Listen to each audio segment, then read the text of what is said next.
Assalamualaikum warahmatullahi wabarakatuh. Rahayu, Rahayu, Rahayu. Kembali lagi di channel Nasihat Kehidupan Misteri. Pada video kali ini kami akan membahas tentang misteri kapal Nabi Nuh. Pencarian bahtera Nabi Nuh telah menjadi perdebatan yang panjang dan menarik selama berabad-abad. Banyak orang yang telah tertarik untuk menemukan bukti keberadaannya sejak zaman Eusebius pada abad keempat Masehi. Walaupun telah banyak klaim tentang penemuan bahtera Nabi Nuh dari waktu ke waktu, namun tetap saja belum ada bukti konkret yang kuat untuk membuktikan keberadaannya.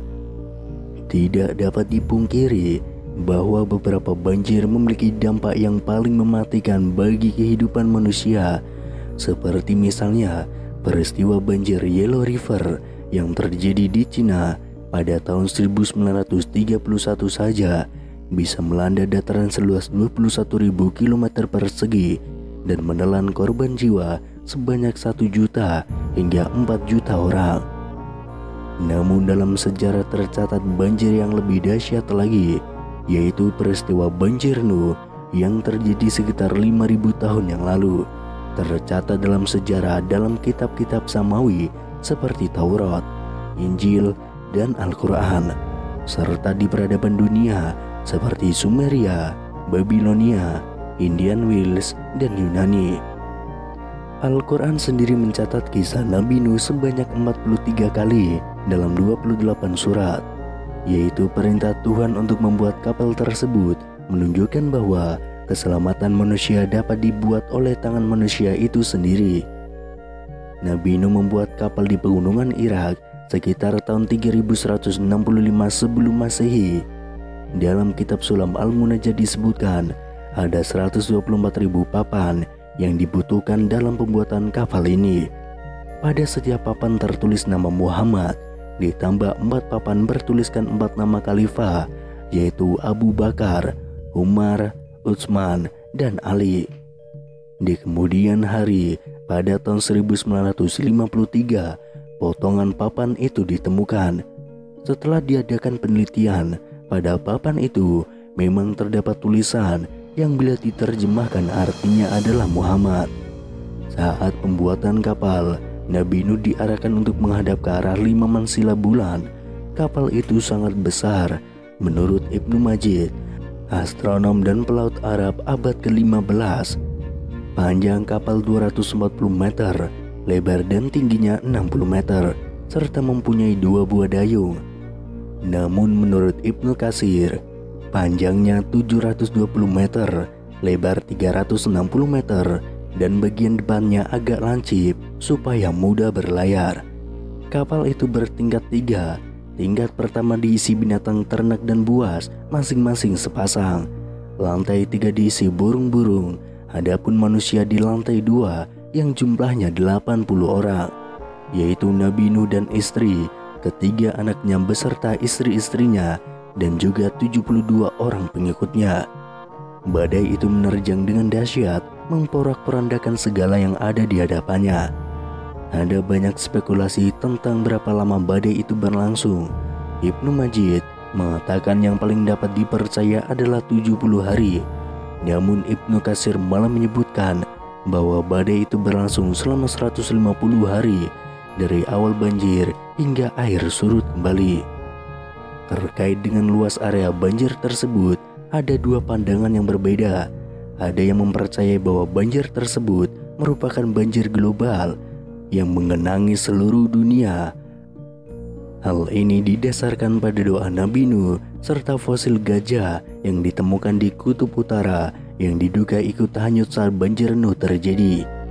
Pendapat kedua tentang cakupan area banjir Nabi Nuh menyatakan bahwa bencana ini hanya terjadi di daerah Mesopotamia saja yang mencakup wilayah Turki, Iran, Irak, dan Rusia. Hal ini didasarkan karena pada masa itu jumlah umat manusia masih terbatas, tidak merata seperti sekarang ini. Bencana atau azab pada saat itu juga tidak selalu menimpa seluruh wilayah, seperti yang terjadi pada kaum Ad dan Samud.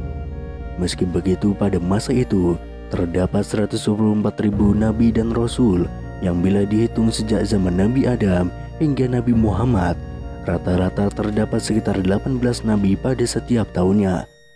Oleh karena itu dapat dipastikan bahwa nabi yang sezaman dengan Nabi Nuh dan berlokasi di tempat lain tidak terkena azab tersebut. Selama beberapa dekade, memang banyak dugaan mengarah ke arah ketinggian Gunung Ararat di Turki Timur bahwa mungkin di sana terdapat bateran Nabi Nuh yang hilang. Kapal Nabi Nuh terdampar di gunung yang tinggi Al-Judi yang berada di Irak dan Syam, tempatnya di Diyarbakir bin Wa'il, kota terbesar di tenggara Turki. Lokasi ini diungkap oleh Ibnu Majid dalam kitabnya Al-Fawaid fi Al-Akbar wal Qawaidi pada tahun 1490 Masehi. Namun baru diketahui publik pada abad ke-20, tepatnya pada tanggal 11 Agustus tahun 1979. Kapal itu ditemukan di pegunungan Ararat, Turki dengan ketinggian mencapai 2515 di atas permukaan laut. Ukuran kapal itu terbukti luar biasa besarnya dengan panjang mencapai 152,4 meter, lebar 25,2 meter, dan tinggi 15,2 meter. Tampaknya kapal itu mengalami perjalanan yang luar biasa jauh. Terdamparnya di Turki menunjukkan bahwa kapal itu telah terombang-ambing hingga bergerak sejauh 512 km dari tempat pembuatannya. Bahkan dalam kitab Al-Fawaid disebutkan, ketika terjadi taufan atau badai besar, kapal itu membawa penumpangnya mengelilingi Baitullah sebanyak 7 putaran. Para ilmuwan terus berusaha untuk mengungkapkan misteri keberadaannya, dan terlihat sebuah bentuk seperti kapal raksasa di ketinggian gunung itu, dan mereka menyebutnya sebagai anomali menari. Untuk membantu mengungkap misteri itu, ilmuwan kini menggunakan bantuan pencitraan dan analisis satelit. Seorang profesor dari School of Professional and Continuous Study, University of Richmond, Amerika Serikat, yaitu Parker Taylor, memulai melakukan studi dengan cara tersebut. Dari hasil penelitian, para ilmuwan terkejut dengan hasil perhitungan akhir yang mereka dapatkan bahwa bahtera Nabi Nuh mampu menampung 2,15 juta domba atau puluhan ribu spesies hewan, dan masih mampu terapung meski diisi umat manusia dan ribuan hewan. Meskipun mereka tidak berpikir Alkitab sebagai sumber ilmiah yang akurat, mereka berhasil menemukan konsep perahu Nabi Nuh yang masuk akal. Dr. Finkel, seorang ahli arkeologi, berhasil memecahkan teka-teki bahtera Nabi Nuh setelah berhasil mempelajari sebuah tablet Sumeria.